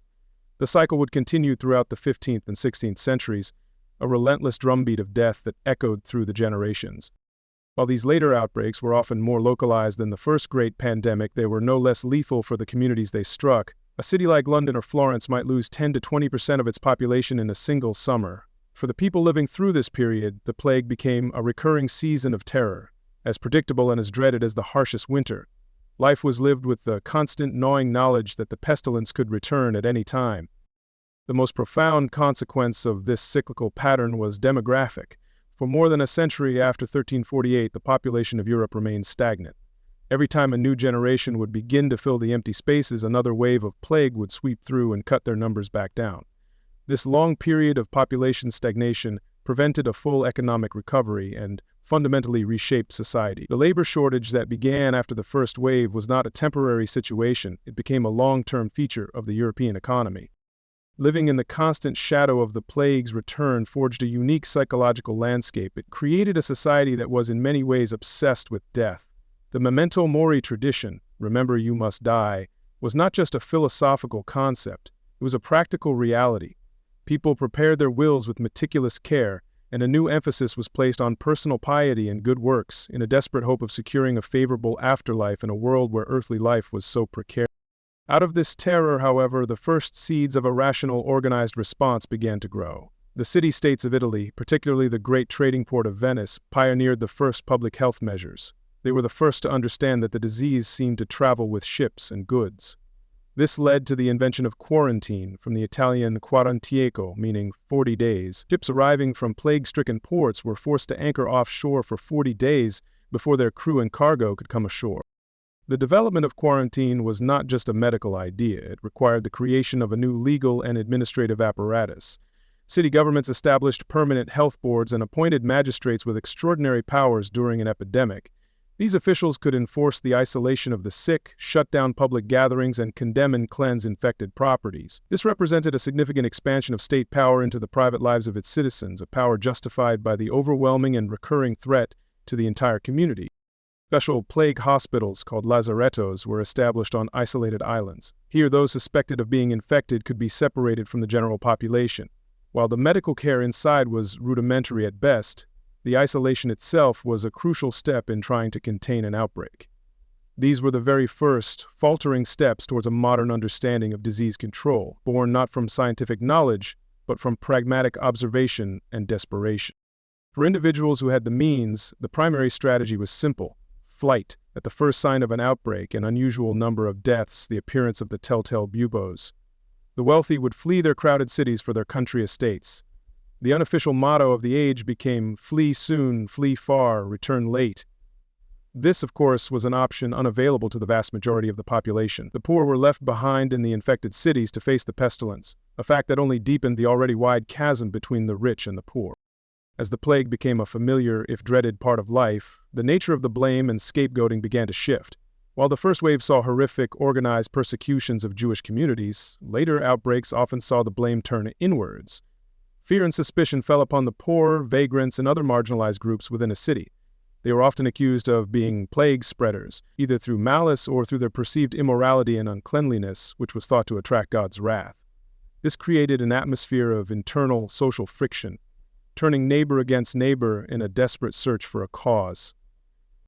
In an effort to track and understand the enemy, authorities in some cities began to publish bills of mortality. These were weekly lists of the number of dead and, sometimes, the cause of death. This simple act of counting was the birth of epidemiology and vital statistics.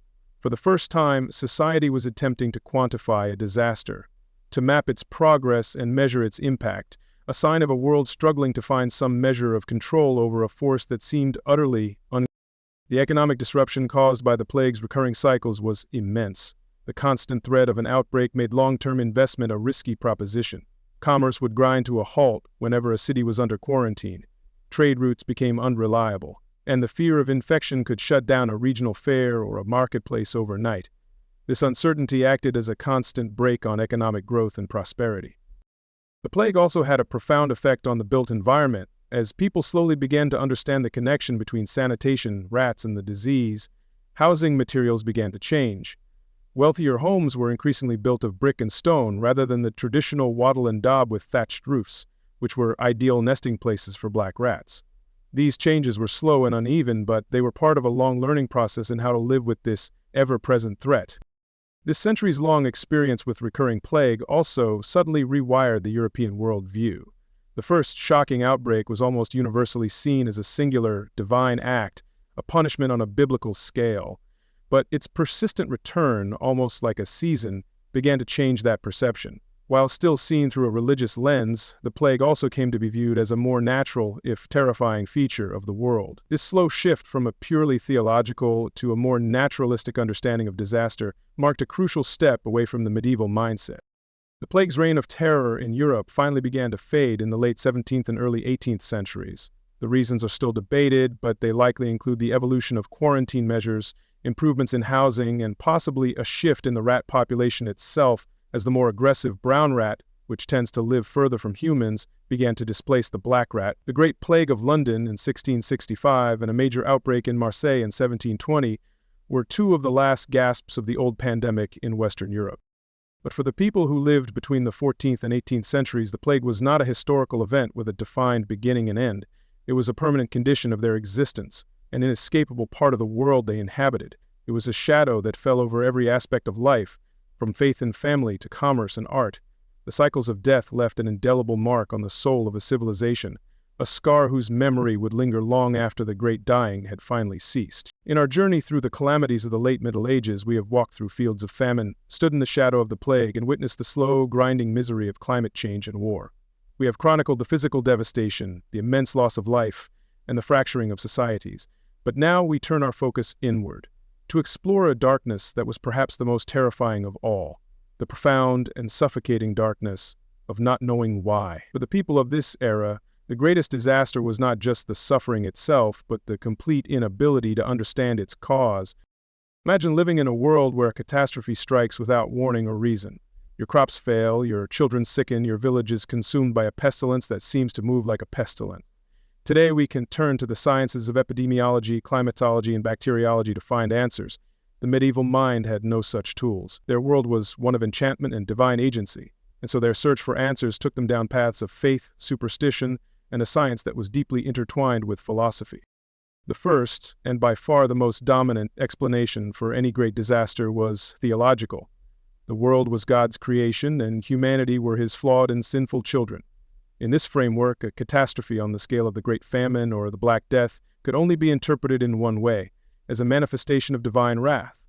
It was a punishment, a terrible chastisement for the sins of mankind. The world was not suffering from a bacterium or a climatic shift.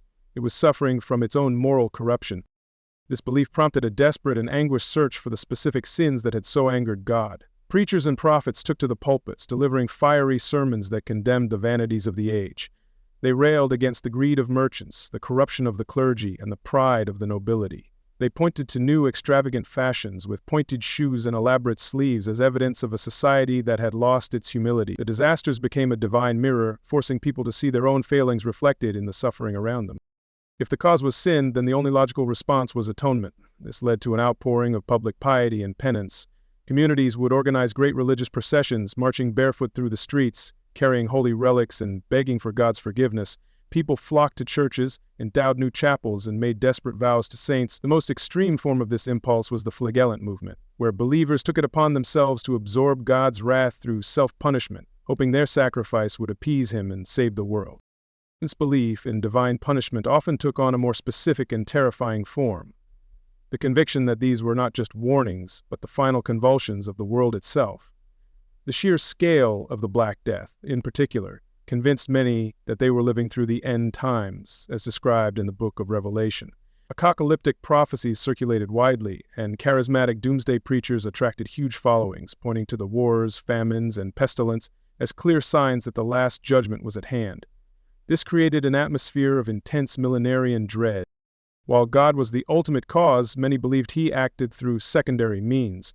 For the educated elite of the medieval world, one of the most respected sciences was astrology. They believed that the movements and alignments of the planets in the heavens directly influenced health, fortune, and great events on Earth. It was only natural, then, that they looked to the stars for an explanation for the Black Death. In 1348, the medical faculty at the prestigious University of Paris was asked by the King of France to determine the cause of the plague. Their official report cited a celestial event that had occurred 3 years earlier, in 1345, a triple conjunction of the planets Saturn, Jupiter, and Mars in the sign of Aquarius. This powerful alignment, they argued, had drawn up corrupt and deadly vapors from the Earth, which were now spreading across the world as a pestilential fog. This leads us to the most widespread naturalistic theory of disease in the medieval world, the theory of miasma. The word miasma literally means bad air or corrupt vapor.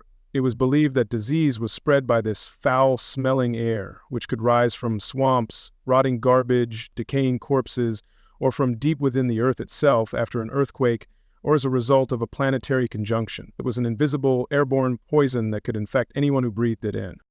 The miasma theory was incredibly compelling because it seemed to be confirmed by the senses. People knew instinctively that the smell of decay and filth was associated with sickness. Areas with poor sanitation, where the air was thick with foul odors, were often the places where disease was most rampant. The theory provided a framework that was logical, based on observation, and did not necessarily contradict a religious worldview. God could, after all, choose to punish humanity by creating a deadly miasma. This belief in bad air directly shaped many of the attempts to combat the plague. People were advised to flee to the countryside, particularly to mountains where the air was considered cleaner and pure. They burned aromatic woods like juniper and rosemary in their homes to purify the atmosphere. Wealthy individuals would carry pomanders, small metal balls filled with fragrant spices, ambergris, or musk, which they would hold to their noses when walking through the streets. The famous beaked mask of the plague doctor was, in essence, a personal air filter, its beak stuffed with herbs to ward off the deadly miasmas. The fight against miasma was not limited to personal measures. It inspired some of the first large-scale attempts at urban sanitation and environmental control. City councils issued ordinances against dumping human waste and garbage into the streets. They organized efforts to pave major thoroughfares to reduce mud and filth. Some cities even moved smelly industries like animal butchery and tanning outside the city walls. While their theory was wrong, these actions inadvertently improved public hygiene and represented the first fledgling steps toward modern sanitation. When it came to treating the sick, medieval medicine was tragically helpless. Medical theory was based on the ancient Greek idea of the four humors: blood, phlegm, yellow bile, and black bile. A healthy person had these four fluids in perfect balance. Sickness was believed to be an imbalance of one or more humors. The goal of the physician was to restore this balance. For a disease like the plague, these treatments were tragically ineffective and often harmful. Doctors would practice bloodletting to remove a supposed excess of blood, a procedure that only weakened an already failing patient. They would apply poultices of clay and herbs to the buboes, or even lance them in an attempt to draw out the poison. They prescribed complex diets and advised patients to avoid certain foods, all based on humoral theory. The visible failure of learned physicians to provide any cure created a crisis of confidence in established medical authority. With the university-trained doctors offering nothing but painful and useless remedies, many ordinary people turned elsewhere for hope. This led to a surge in the popularity of folk healers, village herbalists, and apothecaries who offered their own traditional cures. It also created a thriving market for magical charms, amulets, and incantations, as people desperately sought any protection, whether from science, faith, or magic. The medieval physician was often a learned and dedicated individual, but they were working from a completely incorrect model of the human body and disease. They could not see the microscopic bacteria that was the true culprit. Their inability to provide any effective cure or relief led to a widespread loss of faith in the medical profession and a sense of utter helplessness in the face of the pestilence. When divine punishment, celestial alignments, and bad air all failed as comprehensive explanations, and when prayers and potions all failed as remedies, the human mind often turned to a darker, more immediate explanation: malice. The search for understanding devolved into a search for scapegoats. This was the psychological root of the horrific persecutions that erupted during the Black Death, where communities, mad with fear and grief, lashed out at marginalized groups. Jewish communities in particular were frequent targets. Baseless and horrific rumors spread that they had deliberately caused the plague by poisoning the wells of Christian towns. Despite the fact that Jewish people were dying from the plague at the same rate as Christians, and despite popes issuing bulls to condemn the violence, the persecutions were widespread and savage. It was a tragic testament to a society so terrified that it began to devour itself. Ultimately, the lack of understanding was its own form of disaster. The people of the 14th century lived in a state of profound existential dread, assailed by forces they could not comprehend, let alone control. They could simultaneously believe that the plague was a punishment from God, triggered by the planets and spread by a foul mist.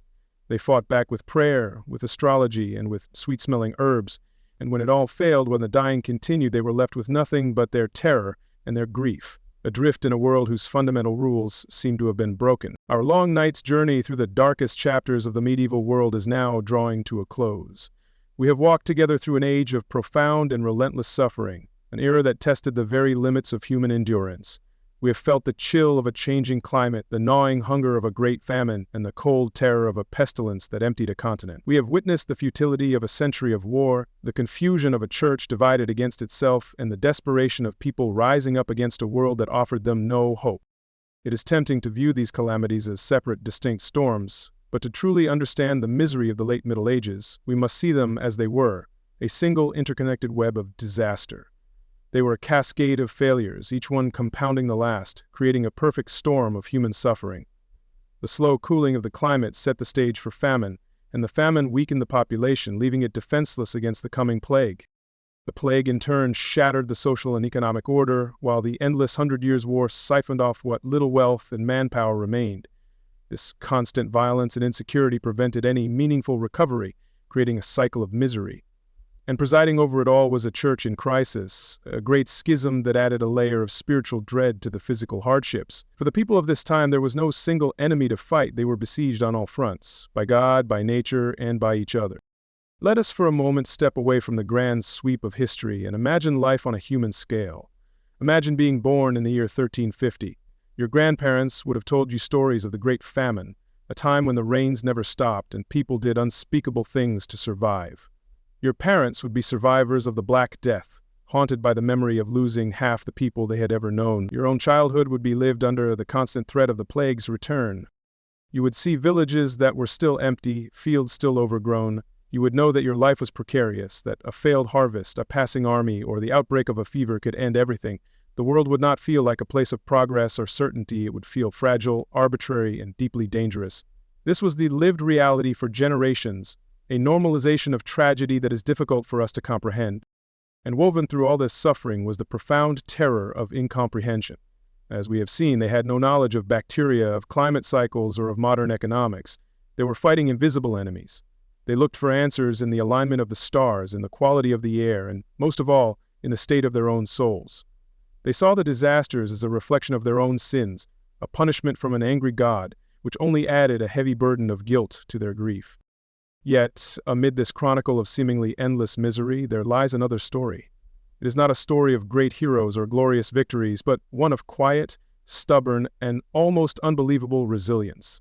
Despite everything, society did not completely disintegrate. People did not simply give up.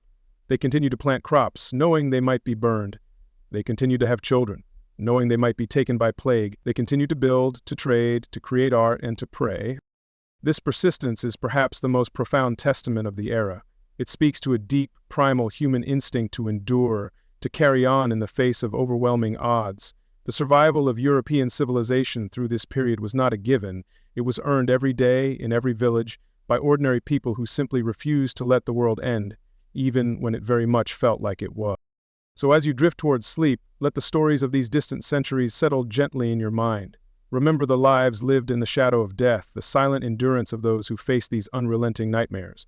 Their suffering is not just a grim footnote in a history book. It is a testament to our shared human vulnerability and to that incredible, desperate, and often quiet will to survive, even when the world itself seems determined to break us. Thank you for joining us on this journey through history's darkest chapters. We hope this exploration has been a quiet companion as you prepare for rest. May your dreams be peaceful and your history lessons profoundly dull. Good night.